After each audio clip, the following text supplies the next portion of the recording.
Magandang araw sa inyong lahat. Ako si Kisha May Pacquiao mula sa Grade 7 Diego. Nagaganap bilang si Don Diego sa kwento ng Ibong Adarna.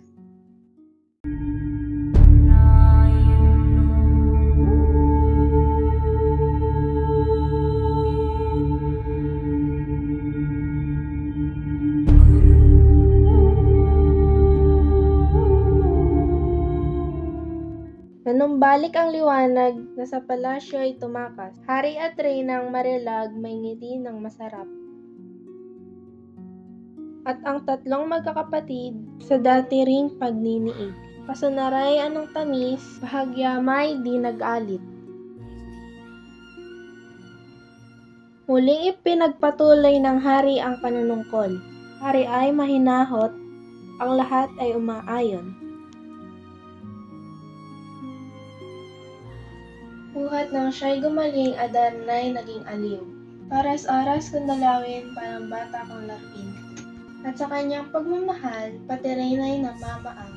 Kung ang ibo'y tao lamang, ni Bugho ay naglatang. Sa sarili hindi nagkasya ng pagdalaw sa Adarna. Naisipan paggabi na, kabantayan ang hawla. Di sa iba binigay ang ganitong katungkulan.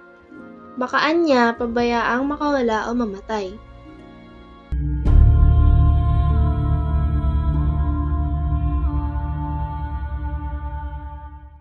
Hinirang ang tatlong anak at nagbala ng marahas. Ang sa inyo ay masukab, sa akin ay magbabayad. Nakatadhana sa utos ang gawaing pagtatanod.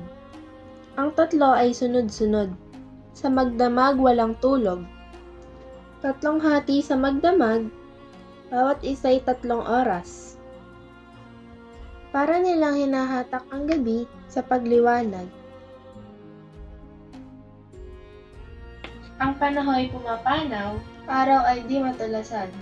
Ang tatlo sa halin hinay, panatag sa katungkulan.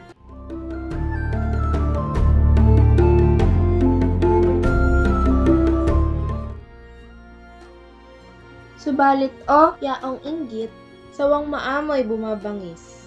Pag sinumpong maging ganid, Panginooy nililingkis.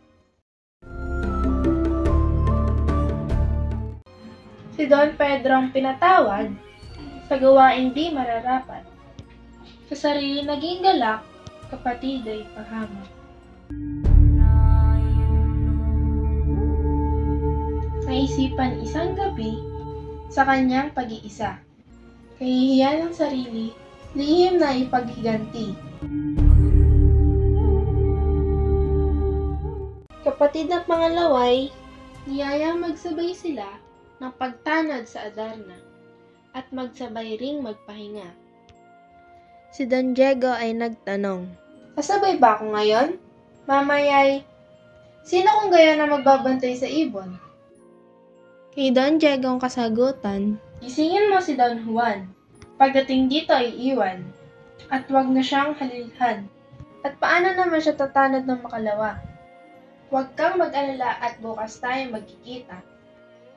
At tunay ngang nagtagumpay ang tiyagang pinahunan, nakita rin si Don Juan sa Armeniang kabundukan.